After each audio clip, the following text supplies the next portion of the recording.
자, 인류는요, 역사 이후에 상당한 많은 변화를 겪어왔습니다. 이러한 변화의 주기는요, 점점 짧아지고 있고 또 빠르게 인류의 삶을 변화시키고 있습니다. 지난 주간에 제가 상당히 두꺼운 책을 읽었습니다. 이스라엘 역사학 교수, 인류학자인 유발 하라리라는 이분의 책을 제가 읽었습니다. 사피엔스라는 책인데요, 지금 이 베스트셀러입니다. 그 내용 가운데 일부는 동의되지 않는 부분도 있습니다. 제가 목회자로서 동의되지 않는 부분도 있지만, 그러나 과거를 되돌아보고 현재를 조망하고 또 미래를 바라볼 수 있는 그런 책이었습니다. 이 책에서 시대의 변화를 이렇게 비유를 했습니다. 제가 그 내용을 다 읽지 않고 여러분에게 설명해 드리겠습니다. 기원 후, 그러니까 AD 1000년에 어떤 사람이 잠을 잤습니다. 잠을 500년 동안 잤다고 한번 이렇게 가정을 해봅시다. 한 사람이 잠을 잤는데 AD 1000년에 잠을 잤습니다. 그런데 콜럼버스의 그 산타 마리오 배가 확 떠나는 그 순간 붕 하는 그 백고동 소리에 잠을 깼습니다. 가정한 겁니다. 그리고 500년 동안 잠을 잔 거죠. 그 사람이 깨어본 세계는요, 자기가 500년 전에 잤던 그 세계와 그때의 세계는 큰 차이가 없습니다. 물론 역사는 좀 변하고 했지만 문화라든지 모든 면에서는요, 똑같이 거의 비슷한 삶의 모습을 봤을 것입니다. 근데 콜럼버스의 선언 가운데, 그 당시 콜럼버스가 미국 대륙을 발견할 때가 1500년경이거든요. 그 1500년경에 그 선언한 사람이 잠을 잤다고 한번 가정을 해봅시다. 500년 동안 잠을 잤습니다. 잠을 깼는데 아이폰 소리에 잠을 깼습니다. 여러분, 지금 이 시대는요, 500년 전하고 완전히 다른 세계입니다. 이 사람이 보는 세계는요, 여기가 천국인가 지옥인가. 이분이 이제 이 유발 하라리가 이렇게 비유를 하는 겁니다. 그만큼 지난 500년 동안 인류 역사에 수천 년의 그 시간 동안 지난 500년의 변화가, 엄청난 변화가 있었다는 것을 반증하고 있습니다. 급진적 근본적인 변화를 그냥 단순히 변화를 하지 않고 혁명이라 그럽니다. 일반적으로 보통 우리가 역사를 보면 수렵 채집 그런 경제에서 이제 정착을 하여서 공유, 재배, 가축, 사역, 이것도 하나의 엄청난 혁명이었습니다. 이것을 농업혁명이라 그럽니다. 인간이 정착을 하여서 돌아다니면서 잡아서 먹고 뭐 그럴 때다. 그러다가 이제 정착을 하여서 농업을 하고 하는 것은 이건 하나의 엄청난 혁명이었습니다. 그런데 18세기, 지금 불과 300년 전입니다. 18세기, 사진 한번 띄워주세요. 18세기에 그때 산업혁명이 일어났습니다. 1차 산업혁명, 이건 역사학자들이 그렇게 이름을 붙인 겁니다. 전기기관을 기반으로 한 기계화혁명입니다. 그리고 약 100년 후에 2차 산업혁명, 그것은 전기에너지를 기반으로 한 대량 생산혁명이 일어났습니다. 이것이 거의 한 2000년, 20세기 초까지 이렇게 진행되어 옵니다. 그러다가 20세기 후반, 1900년대 말입니다. 1900년대 말, 이때 컴퓨터와 인터넷 기반을 향한 지식정보혁명이 일어납니다. 이것을 3차 산업혁명이라고 이렇게 얘기를 합니다. 그리고 요즘 뭐라고 그럽니까? 이 시대를 4차 산업혁명이라고 그럽니다. 이 시대는요, 빅데이터, AI, 이런 정보기술 기반의 초연결혁명, 이것을 융합이라고 합니다. 융합적인 그러한 혁명이 일어난 것은 이것을 4차 산업혁명이라고 얘기를 하고 있습니다. 자, 1차부터 3차까지는요, 거의 300년이 걸렸습니다. 이런 혁명들이, 엄청난 변화들이, 이것도 엄청난 변화로 일어났는데 3차와 4차는요, 불과 20년도 안 됩니다. 불과 20년 동안 엄청난 많은 이런 인류의 혁명이 일어났다는 것입니다. 그러면 앞으로 이제 포스트 코비드 이후에 앞으로의 세계는 어떻게 변할 것인가? 엄청나게 빠른 속도로 변화될 것이라는 것입니다. 그래서 앞으로 그로 말미암아 과학주의, 인본주의, 이 세속주의가 판을 치는 그런 세상이 될 것이다. 이것이 바로 앞으로 미래학자들이 그렇게 하는 얘기입니다. 여러분, 과학은 인류에게 참 필요한 겁니다. 필요한 것이고 도움이 되는 것이죠. 그러나 과학주의는 좀 다릅니다. 과학주의는요, 과학을 신봉하는 것입니다. 과학이 신이 되는 것입니다. 모든 것이 증명되어져야 되고 경험되어져야지 사실로 인정한다는 것이죠. 여러분, 과학주의는 우리가 추구하는 신본주의를 반하는 것입니다. 여러분, 우리는 이런 시대에 지금 살아가고 있습니다. 앞으로 어떻게 세상이 변화될지 모르겠습니다. 불확실성의 세계라 그렇게 얘기를 하고 있죠. 이런 시대 속에 우리는 하나님, 절대자이신 하나님을 인정하고 그 하나님을 우리의 삶 가운데 주인으로 인정하며 살아가는 것이 바로 하나님을 믿는 신앙하는 자들입니다. 여러분, 세상은 이렇게 혁명적으로 변하고 있습니다. 그런데 우리의 삶은요, 여전히 어제나 오늘이나 작년이나 올해나 똑같은 삶을 살아서는 안 된다는 것이죠. 복음은 혁명입니다. 여러분 믿으십니까? 예수를 믿는다는 것은요, 이것은 혁명적인 변화를 경험하지 않고서는 우리가 예수를 믿는다고 얘기할 수가 없습니다. 그래서 오늘 말씀을 통하여서 늘 제가 변화에 대해서 말씀을 나누지만 오늘 말씀을 통하여서 다시 한 번 더 내가 어떻게 변할 것인가, 다른 사람 우리가 다른 사람 생각하지 말고요, 나는 어떻게 변할 것인가, 내 속에 어떻게 복음을 향한, 복음을 통한 혁명적 변화를 일으킬 것인가 한 번 더 묵상하며 하나님의 음성 들으시는 귀한 시간 되시기를 주님의 이름으로 축원합니다. 종교인 되지 맙시다. 종교인들은요, 비본질적인 것을 붙잡고 있습니다. 오늘 예수님께서 이 말씀을 하게 되는, 오늘 이 새 부대, 새 포도주에 대한 말씀을 하게 되는 배경이 있습니다. 마가복음 2장 16절 17절 말씀을 한번 보시기 바랍니다. 함께 같이 읽겠습니다. 시작. 바리새인들의 서기관들이 예수께서 죄인 및 세리들과 함께 잡수시는 것을 보고 그의 제자들에게 이르되 어찌하여 세리 및 죄인들과 함께 먹느냐. 예수께서 들으시고 그들에게 이르시되 건강한 자에게는 의사가 쓸데없고 명든 자에게야 쓸데있느니라. 나는 의인을 부르러 온 것이 아니요 죄인을 부르러 왔노라 하시니라.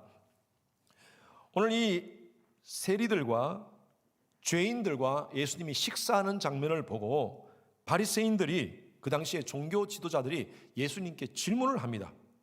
아니, 하나님의 아들이라고 얘기하면서 당신이 메시아라면, 당신이 랍비라면 어떻게 이런 죄인들과 세리들과 함께 같이 식사를 나눕니까? 라고 그렇게 얘기를 합니다. 그들은요, 종교인이라고 얘기하고 종교 지도자라고 얘기했지만 예수님이 누구신가를 정확하게 보지 못했습니다. 다른 말로 하면 영적인 안목이 없었던 사람이었어요.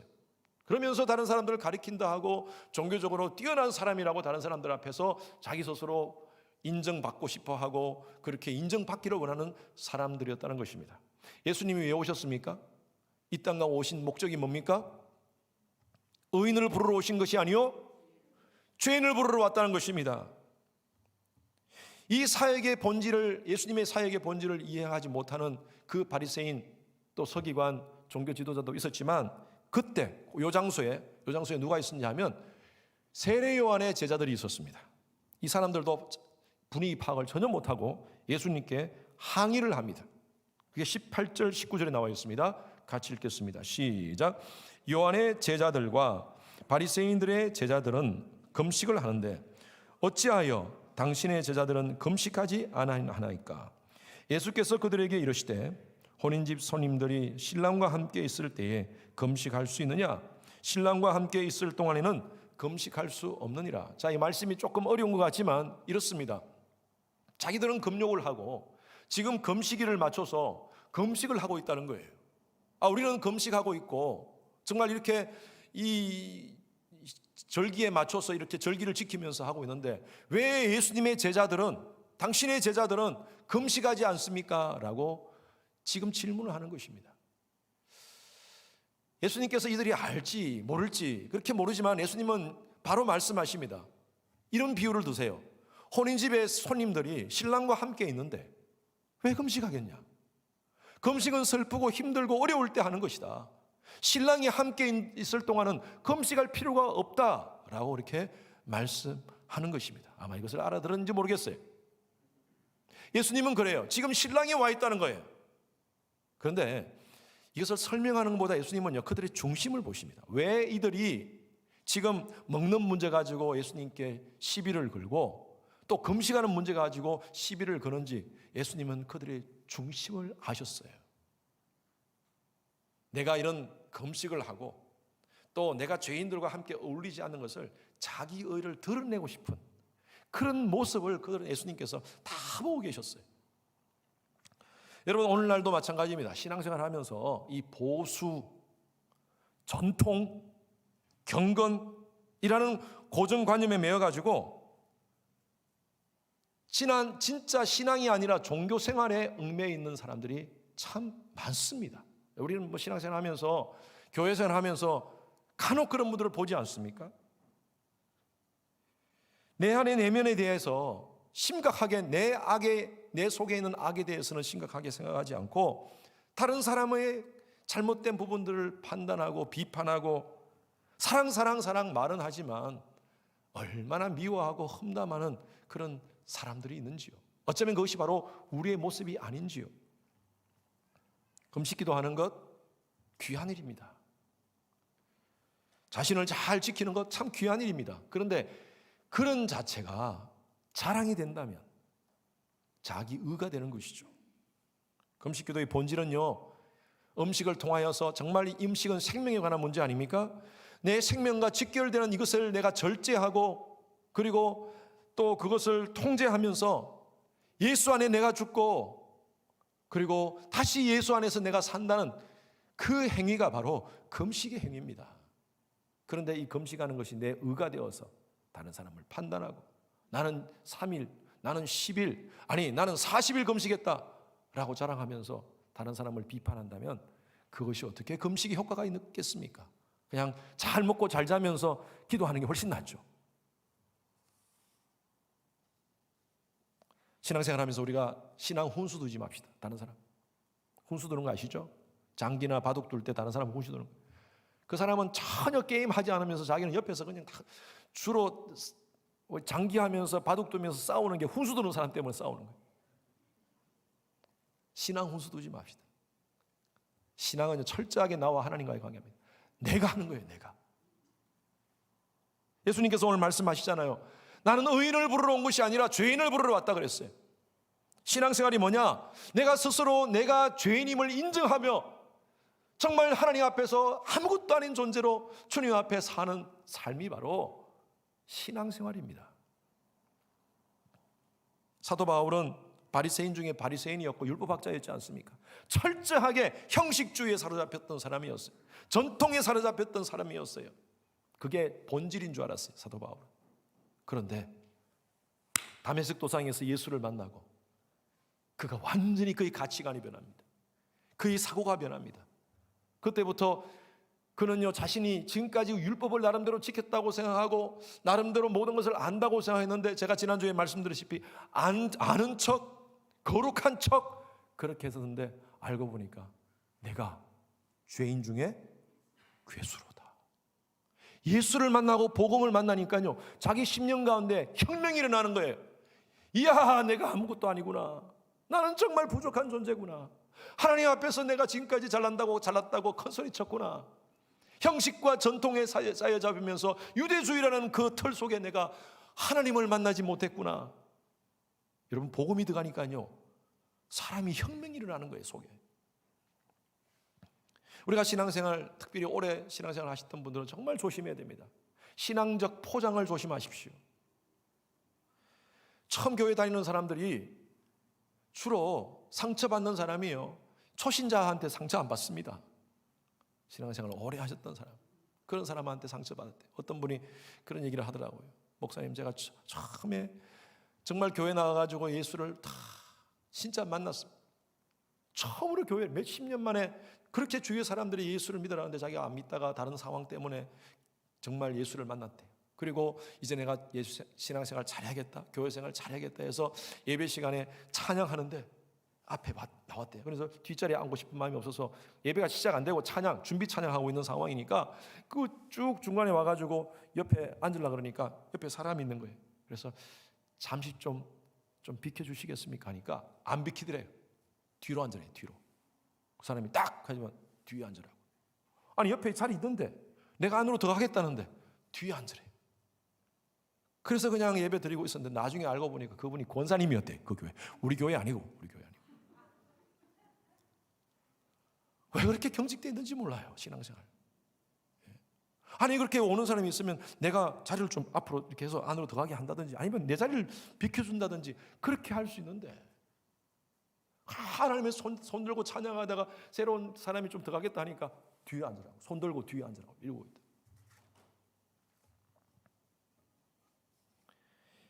여러분 형식은 참 중요합니다. 형식 없는 종교는 없습니다. 그러나 문제는요, 너무 형식에 치우치다 보면요, 종교의 본질을 잃어버린다는 것입니다. 종교적 껍데기만 남게 됩니다. 종교적으로 말은 잘하고 교회에서 열심히 봉사하는데 삶에 덕이 되지 않고 아름다운 예수 그리스도의 향기를 풍기지 않는다면 어쩌면 그 모습이 종교적인 모습으로 그냥 고착될 수 있다는 것입니다. 저는 우리 성도님들, 이 자리에 예배 드리시는 분들, 가정에서 예배 드리시는 분들, 여러분들의 삶 속에 종교적인 모습이 아니라 신앙적인 향기가 나는 그런 삶 되시기를 주님의 이름으로 축원합니다. 된체하지 맙시다. 넌 하나님 앞에 우리는 부족한 존재예요. 신앙생활 남 훈투 두지 말고요, 철저하게 복음의 본질 앞에 섭시다. 예수님께서는 우리의 종교적인 형식보다도 내면의 본질적인 변화를 원하십니다. 본질을 붙잡는 신앙인이 됩시다. 본질을 붙잡는 신앙인이 됩시다. 자, 오늘 본문 말씀 배경이 그랬고요. 자, 본문 말씀 한 번 더 읽어보겠습니다. 2장 22절 같이 시작. 새 포도주를 낡은 가죽 부대에 넣는 자가 없나니 만일 그렇게 하면 새 포도주가 부대를 터뜨려 포도주와 부대를 버리게 되리라. 오직 새 포도주는 새 부대에 넣으니라 하시니라. 자, 낡은 가죽 부대에 새 포도주를 넣을 수가 없습니다. 이 새 포도주는 와인입니다. 와인. 이 당시에는 사실 물보다 와인이 더 흔하기 때문에 예수님께서는요, 그 당시에 사람들이 가장 쉽게 이해할 수 있는 비유를 드신 겁니다. 자, 낡은 가죽 부대는 신축력이 없습니다. 신축력도 없고 그리고 유연성도 없습니다. 새 포도주는요, 이것은 발효력이 강합니다. 새 거기 때문에 발효력이 강합니다. 낡은 가죽 부대에 발효력이 강한 이 새 포도주를 넣어버리면 이거는요, 바로 넣자마자 이 발효력 때문에 터진다는 것입니다. 이것은 누구나 그 당시의 사람들은 다 이해하는 말이에요. 그래서 여기에 새 포도주는 바로 예수 그리스도를 통한 복음을 의미합니다. 그리고 낡은 가죽 부대는요, 당시에 종교 지도자들이 가지고 있는 전통이라는 껍데기 속에 쌓여 있는 율법을 의미합니다. 형식주의 율법과 예수 그리스도의 새 복음은 공존할 수 없다는 것을 예수님께서 이렇게 말씀하시는 거예요. 새 부대는요, 예수 안에서 변화된 새로운 가치관, 새로운 세계관, 새로운 삶의 태도, 삶의 틀입니다. 틀. 이것이 바로 새 부대입니다. 새 부대에 참 복음이신 예수 그리스도를 담아야 된다는 그 말씀을 하시는 겁니다.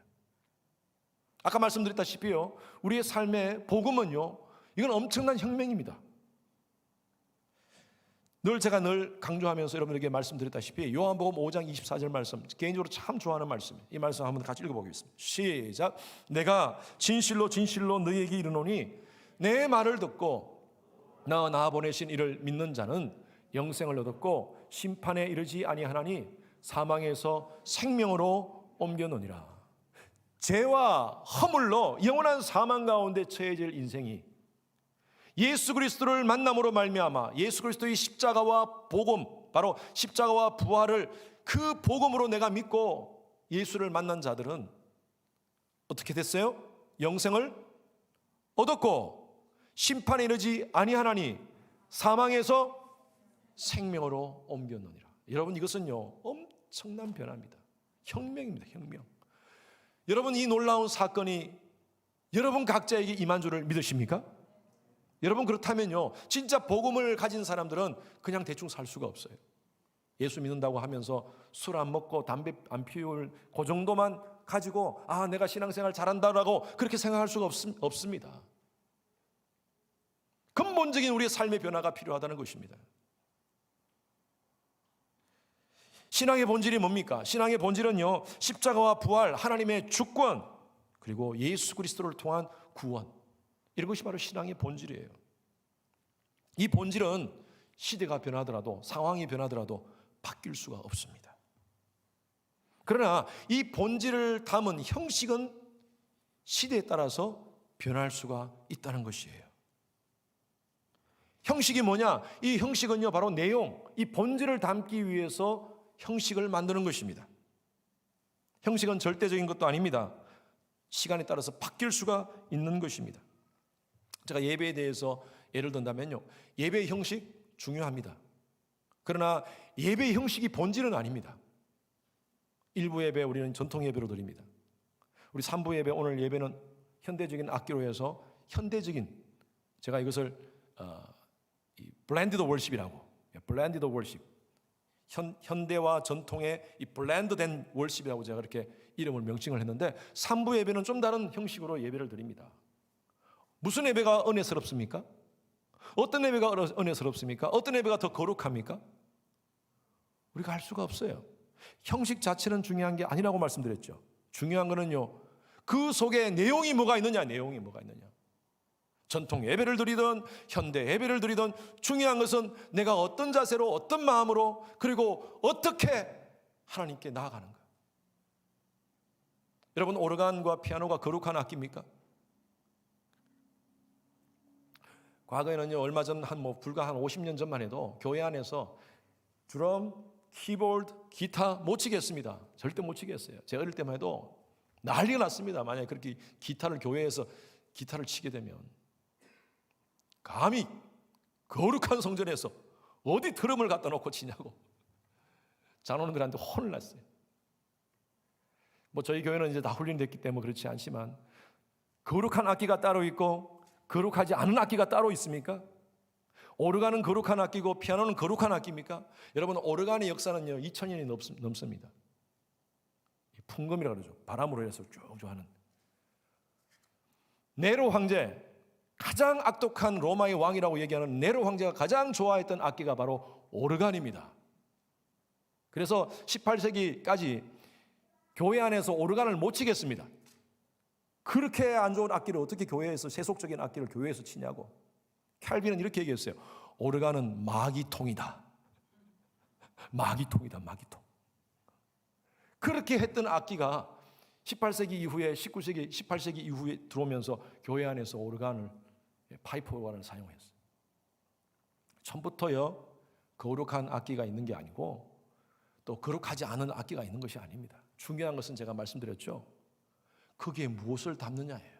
여러분, 찬송가가 거룩한 악기입니까? 찬송가 거룩한 찬양입니까? 요즘 우리가 부르는 가스펠은 별로 거룩하지 않습니까? 여러분, 그런 구분이 있는 것이 아닙니다. 18세기에 우리가 잘 알고 있는 그런 대부분의, 여기 다 이 노래들이 다 100년이 넘은 찬양이거든요. 찬양들이, 찬송가 있는 것이.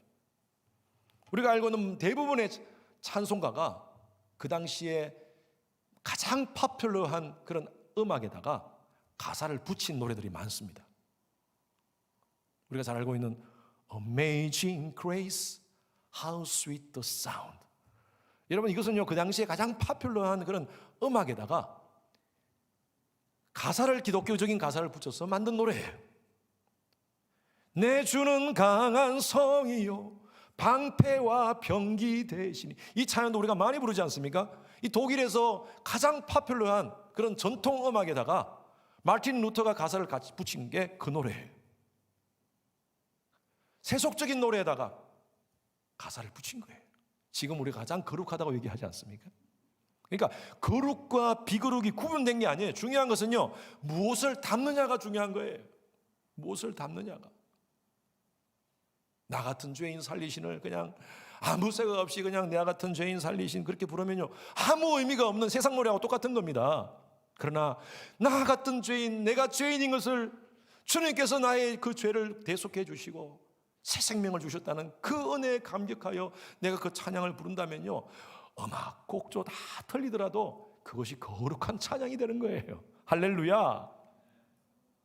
우리가 어떤 예배를, 형식을 드리든 그 형식이 중요한 것이 아니라 이 형식에 어떤 자세로, 어떤 태도로 하나님께 드려지는가?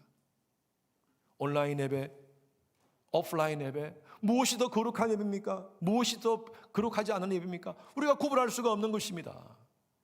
온라인 예배라도 그 자리에서 하나님을 만나고 말씀을 통하여 내가 변화를 경험하고 내가 죄인임을 십자가 앞에서 깨닫고 하면요, 그 자리가 거룩한 하나님이 임재하는 지성소가 된다는 것입니다. 우리의 마음의 태도가 중요한 거예요. 그게 십자가가 있느냐예요. 그게 구원의 역사가 있느냐예요. 내가 죄인임을 깨닫고 주님 앞에 나오는 회개가 있느냐예요. 그게 진짜 예배입니다. 이런 놀라운 복음 안에서의 어떤 변화를 경험하는 사람들은요, 삶이 유연합니다. 유연해요. 진리로 드려지는 예배는요, 경직이 아니라 유연합니다. 마치 이 새 부대가 유연하듯이. 성 어거스틴이 이런 얘기했습니다. 본질적인 것에는 일치를, 비본질적인 것에는 자유를, 모든 것에 사랑을. 참 유명한 말입니다. 본질적인 것은 일치를 해야 되고, 비본질적인 것에는 자유해야 되고, 그리고 모든 것에 사랑을. 제가 우리 멤버십 훈련할 때 한 번씩 제가 이렇게 비유로 얘기하는 것인데, 실제적으로 미국 교회에 이런 일이 있었답니다. 제가 신학교 다닐 때 미국 교수님한테 들었던 얘기인데, 미국 교회 안에서 그 성전을 다 지어놓고 성전에다가 카펫을 까는데 무슨 카펫 색깔이 좋을까? 성도들한테 물었답니다. 그러니까 파란색이 좋겠습니다. 빨간색이 좋겠습니다. 빨간색, 파란색으로 나눠줬어요. 그래서 교회 안에서 그걸 두고 투표를 했습니다. 투표를 했는데 비슷하게 나왔어요. 빨간색이 그래도 조금 더 많이 나왔어요. 빨간색으로 결정하는 순간에 교회가 딱 쪼개졌답니다. 파란색 파들이 빨간색을 깔면 나 교회 안 나가겠다고. 여러분, 오늘날 교회들의 대부분의 갈등이 바로 이 비본질적인 것 때문에 싸웁니다. 아니, 카펫이 본질입니까? 어떻게 해야지 우리가 복음을 전가할 것인가? 어떻게 하면 열방을 섬길 것인가? 어떻게 하면 주위에 힘들고 어려운 사람을 우리가 도울 것인가? 어떻게 하면 우리가 복음 안에서 정말 영적으로 성장할 것인가? 이런 거 가지고 서로 고민하지 않아요. 교회 안에서 주로 갈등이 정말 아무것도 아닌 카펫 색깔 가지고 싸우는 거예요. 이게 본질입니까? 존 스토트가, 제가 참 개인적으로 좋아하는 존 스토트 목사님이 이런 얘기를 했습니다. 그 성 어거스틴의 이 말을 인용하면서, 본질적인 복음의 메시지는 생명을 걸고 고수해야 되지만 비본질적인 부분에 대해서는 유연성을 발휘해야 기독교가 균형 감각을 얻게 된다. 본질에 대해서는요, 목숨 걸어야 됩니다. 교회는요. 그러나 비본질적인 것에는요, 유연함을 가져야 돼요. 신앙생활은 저는 유연함이라고 봅니다. 진짜 하나님의 은혜를 체험하고 복음 안에서 구원의 확신을 가지고 믿음으로 살아가는 사람들은요, 유연성이 있습니다. 표정도 달라요. 표정도 달라요. 그런데 내가 제자 훈련 받았다, 내가 뭘 받았다, 내가 뭐 원만한 성경 공부는 다 뛰었다. 성경 공부 뛰었다는 말이 무슨 말인지 모르겠지만 웬만한 건 내가 다 했다. 목사 설교하면 내가 다 알아듣고 다 안다. 성경 공부하자 그러면 안 한다 그래요. 다 알고 있다고 자기는. 그러면 더 겸손하고 더 진실하고 더 그리스도의 향기를 풍기면 그래도 인정하겠는데, 목사는 어느 정도 보지 않습니까? 전 여러분들을 이렇게 예수님 같이 여러분 중심을 다 볼 수는 없지만 대충 이렇게 여기서 쫙 스캔해 보면 제가 대충 알 수 있습니다. 여러분 상황을, 영적인 상황을 다 알지 않습니까? 아닌데 얼마나 자기 의에 차가지고 다른 사람을 다 지적하고 판단하고 경직한 사람들이 많아요. 신앙생활 좀 했다고 하는데 신앙생활을 한 게 아니라 종교생활을 했어요. 지금까지 내가 가지고 있는 전통이라는 어떤 편견에 딱 사로잡혀가지고 그 편견이라는 털 가지고 다른 사람만 판단하는 거예요. 나는 다 안다는 거예요. 여러분, 복음 안에서 변화받은 자만이 변화의 영향력을 끼칠 수 있습니다. 절대 영향을 못 끼쳐요. 그러면 오히려 부정적인 영향을 끼치고 다른 사람을 힘들게 하고. 복음 안에서 변화받는 사람, 받은 사람들은요, 복음의 내용이 있습니다. 그의 삶 속에. 복음으로 혁명적 변화를 경험하시기 바랍니다. 예수님은요, 이 말씀을 하시면서 생배, 조각에 대한 비유를 하십니다. 21절 한번 보십시오. 2장 21절. 우리가 읽었던 말씀 앞부분의 말씀입니다. 시작. 생배 조각을 낡은 옷에 붙이는 자가 없나니 만일 그렇게 하면 기운 새 것이 낡은 그것을 당기어 헤어짐이 더하게 되느니라. 요즘은 워낙 다들 천이 좋아가지고 그냥 뭐 조금 안 좋은 상태가 있으면 또 천도 갖다 붙여서 하지만 그 당시에는 이건 너무나 상식적인 얘기입니다. 헌 조각에다가 새 천을 붙이면 이 새 천과 헌 조각의 탄력성이 다르지 않습니까? 신축성이 다르지 않습니까? 오히려 헌 천이 더 망가진다는 말이에요. 때우기 하지 말라는 거예요. 예수님도 이 말씀을 하시면서 우리의 삶 가운데 정말 복음을 가진 자들은 복음을 가진 자답게 삶을 완전히 변화된 삶을 살아가는 거예요. 새로운 가치관, 새로운 세계관, 새로운 언어, 새로운 모습, 그런 삶으로 살아가는 것입니다. 사람이 새롭게 되는 것이, 여러분 성형수술, 쌍꺼풀 수술을 한다고 해서 여러분 삶이 인격이 변화됩니까? 여러분 삶이 완전 새롭게 돼요? 아니에요. 그렇게 때우기 하지 말라는 거예요. 제가 쉽게 좀 설명해 드린다면, 왜 우리가 변화되지 않습니까? 왜 잘 못 변합니까? 늘 때우기식 신앙생활에서 그래요. 요것만 그냥 예수 믿는 거, 술 안 먹는, 술 한 번 안 먹는 거, 담배 끊는 정도, 물론 그것도 큰 일입니다. 그러나 그 정도의 변화 가지고 내가 변화받았다고 하면 안 된다는 거예요. 나의 삶을 송두리처럼 변화시키라는 거예요. 그러지 않고서는 자꾸 왔다 갔다 하면 내가 변화받은 것 같은데, 또 어느 순간이 되면 또 제자리, 또 변화받은 것 같은데 말씀 받고 좀 깨달았다 싶으면 또 어떻게 지나면 또 제자리, 늘 제자리에 변하지 않고 그냥 머물러 있다는 것입니다. 예수님께서 말씀하시는 것이 새 포도주를 새 부대에 담아라, 이 말은요, 진짜 새 포도주인 예수 그리스도, 그 복음을 너의 심령 가운데 담으라는 것입니다. 자, 왜 우리가 변하지 못합니까? 복음을 만나지 못해서 그래요. 진짜 예수를 만나지 못해서 그래요. 사도행전 3장에 보면요, 베드로와 요한이 한 안전뱅이를 만납니다. 그 안전뱅이를, 이 사람은 40년 동안 앉아서만 살았던 사람이었습니다. 혼자서는 도저히 움직일 수 없는 그런 사람이었습니다. 그때 이 베드로가 그 안전뱅이에게 뭐라고 얘기합니까? 이 안전뱅이는요, 베드로에게 그 성전 미문에서 이 동냥하던 사람이었어요. 동냥. 돈 좀 주십시오. 돈 좀 주십시오. 혹시 금 좀 있습니까? 금 조각 좀 있습니까? 은 조각 좀 있습니까? 그렇게 동냥하던 사람이었어요. 그 사람에게 베드로가 이렇게 얘기합니다. 금과 나 없어도 내게 있는 것 내게 주니 곧 나사렛 예수 이름으로 일어나 걸으라. 이 찬양 아시죠? 네가 원하는 것 금과 은 나 없어. 그러나 네가 본질적으로 원하는 게 있잖아. 네가 진짜 원하는 거 있잖아. 뭐야? 일어나는 거지. 네가 일어날 수 있는 것은 바로 예수 그리스도의 능력으로만 일어날 수 있는 거야. 예수 그리스도의 이름으로 일어나 걸어라. 그는 걸었네, 뛰었네, 찬양했네. 여러분, 그 안전뱅이에게는요, 혁명적인 변화였습니다. 이거는 우와, 어떡해, 아니 돈 좀 받고 그냥 하루하루 먹고 사는 것만 신경 썼는데 일어날 것이라고는 생각을 못했는데, 예수를 만나고 예수가 그 속에 들어옴으로부터 이 삶에 혁명적인 변화가 일어난 겁니다. 여러분, 오늘날 교회의 문제, 오늘날 성도의 문제, 교인들의 문제는요, 이 새 포도주가 없는 겁니다. 형식은 있는데, 모양은 갖췄는데, 종교인의 모양은 갖췄는데 진짜 그 속에 중심이 되는 코어가 없어요. 예수가 없어요.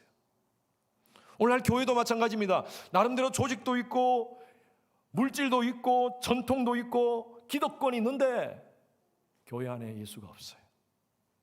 예수를 말하나 예수를 잃어버린 교회, 예수를 말하나 예수가 없는 그리스도인들이 있다는 것입니다. 그런 교회는요, 죽어가는 교회입니다. 영적으로 심령이 죽어가는 그리스도인들이에요. 전 여러분들이 삶 속에 복음적 혁명을 경험하기를 주님 이름으로 축원합니다. 단순한 잘못된 습관 변화 정도가 아니라 송두리째 삶이 변하는 겁니다. 예수님의 초림은요, 엄청난 혁명적 변화를 만들었습니다. 예수님의 오심으로 말미암아 역사가 바뀌었습니다. BC와 AD가 나눠졌어요. Before Christ, Anno Domini. Anno Domini라는 것은 The Day of the Lord라는 말이에요. 예수님의 날, 삶이 바뀐 거예요. 역사의 삶이 바뀌어진 거예요. 마찬가지입니다. 사도 바울도 다메섹 도상에서 혁명이 일어났어요. 과거에 율법을 학자로서 또 나름대로 아주 그 당시에 영향을 미치는 정치인으로서 그렇게 살다가 다메섹 도상에서 예수를 만나고 그의 삶 가운데 완전히 바뀌었어요. 그의 BC와 AD가 나눠진 거예요. 어쩌면요, 사도 바울이 유명한 율법학자였으면 우리는 몰랐을 거예요. 이제 지금 2000년이 지난 이때 세상 사람들이 누가 사도 바울을 알겠습니까? 예수를 만나고 그의 삶 가운데 복음을 전파하면서 그 놀라운 삶을, 사역을 감당했기에 오늘날 이 시대에도 사도 바울을 위대한 사도로 인정하고 있지 않습니까? 우리 삶 가운데 마찬가지입니다. AD와 BC가 있어야 됩니다. 복음은요, 새 포도주처럼 팽창력이 있습니다. 쫙쫙쫙쫙 번져갑니다. 힘이 있습니다. 초대교회 사도 바울을 중심으로 한 그 초대교회는요, 그 당시에 로마 제국의 모진 박해 속에서도 굴하지 않고 복음의 혁명을 일으켜 소아시아, 유럽, 로마까지 복음을 전거했습니다.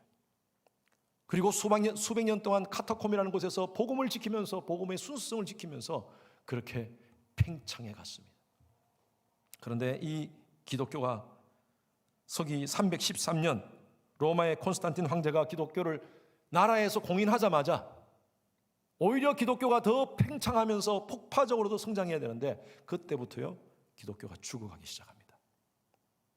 기독교가 제도화되고 형식화되고 정치화되고 그때부터 생명력을 잃어버렸습니다. 그것이 1500년대까지 이어오면서 기독교는 타락해졌습니다. 다시 낡은 가죽 부대를 취하게 된 것입니다. 그때 어떻게 하나님을 닮은 복음이 이룰 수가 있는가? 복음의 혁명을 일으켜야겠다. 그래서 마틴 루터가 1517년에 종교개혁을 일으킨 것입니다. 그리고 오늘날까지 전 세계 수많은 선교사들이 복음을 가지고 지금 복음의 혁명을 일으키고 있습니다. 여러분, 저희 교회는요, 복음의 혁명을 일으키는 교회가 되기를 소원합니다. 날마다 예배의 감격으로 변화받아 열방을 섬기는 그런 일에 함께 동참하는 우리 모든 성도님들 되시기를 주님의 이름으로 축원합니다. 여러분, 우리 자신이 새 부대가 됩시다. 새 부대가 되는 첫 번째 시작은요, 다른 사람이 아니라 내 자신부터 몸부림쳐야 됩니다. 남편이 바뀌어야 됩니까? 아내가 바뀌어야 됩니까? 아무개 집사가 바뀌어야 됩니까? 내 자식 때문에 내가 못 바뀝니까? 다 변명하지 마십시오. 이제는 내가 바뀌면 돼요. 내가 바뀌면 돼요. 우리가 서로 새 부대가 될 수 있도록 도와줍시다. 매주 설교 듣는 것, 여러분들에게 자꾸 새 부대가 되도록 제가 도와드리는 거예요. 어떻게 하든 여러분들이 변화받아서 새로운 가치관, 새로운 세계관, 신앙관을 갖도록 제가 도와드리는 것입니다. 제가 처음에 설거지 할 때는요, 아내한테 잔소리 많이 들었습니다. 다 해놓고 보면요, 고춧가루가 묻어있고 그러세요. 아니, 분명히 내가 닦을 때는 안 그러는데, 그러면 고춧가루 가지고 여보 다시 닦아, 여보 그냥 넘어가자, 아니야 다시 닦아. 지금은 아주 잘합니다. 때로는요, 잔소리가 얼마나 필요한지 몰라요. 우리는 서로 좀 잔소리했으면 좋겠어요. 여러분, 지금 이 자리에서 목사님 참 늘 노상 그렇게 이렇게 잔소리 하십니까? 예, 여러분들이 새 부대 되게 하기 위해서 제가 잔소리하는 거예요. 저도 마찬가지로 도전받기 위해서. 여러분, 우리가 새롭게 되기 위해서는요, 누군가의 거룩한 잔소리가 필요합니다. 거룩한 잔소리 좀 이상하지만 거룩한 잔소리가 필요해요. 서로에게. 우리가 서로 잔소리합시다. 우리가 복음 안에서 새로운 부대가 되기 위해서. 사랑하지 않으면 안 해요. 남편한테 잔소리하죠. 옆집 아저씨한테 잔소리합니까? 사랑하니까 하는 거죠. 이렇게 하라 저렇게 하라. 다시 닦아라. 마찬가지입니다. 우리가 서로요. 우리가 어카운터빌리티라는 말이 있지 않습니까? 우리가 서로 좀 도움을 주면서 정말 복음 안에서 새 부대가 될 수 있도록 함께 노력했으면 좋겠습니다. 변화의 결단은 내가 하는 것입니다. 저도 늘 몸부림치고 있습니다. 목회자로서 늘 변화된 삶을 살기 위해서. 왜냐하면요, 교회의 수준, 그 교회의 수준은요 목회자 이상이 될 수 없다는 그런 말이 있습니다. 제가 변하는 만큼 교회가 변한다는 거예요. 우리 교회 장로님과 권사님들이 변하는 만큼 교회의 성도들이 변하는 줄로 믿습니다. 여러분들이 구역원, 여러분 구역장이 변하는 만큼 여러분 구역이 변하는 줄로 믿습니다. 여러분 가정은요 아빠, 엄마가 변하는 만큼 여러분 자녀들이 변하는 줄로 믿습니다. 이제 내가 못 변하는 것 남 탓하지 말고 다른 변명하지 말고 변합시다. 주님은 그걸 원하세요. 완전한 변화, 복음 안에서 혁명적인 변화가 내 삶 가운데 일어나서 정말 새 부대가 되기를 원합니다. 하나님 나의 삶을 통하여서 그리스도의 순결한 신부가 되기를 원합니다. 그런 놀라운 은혜가 여러분 삶 가운데 있기를 주님의 이름으로 축원합니다.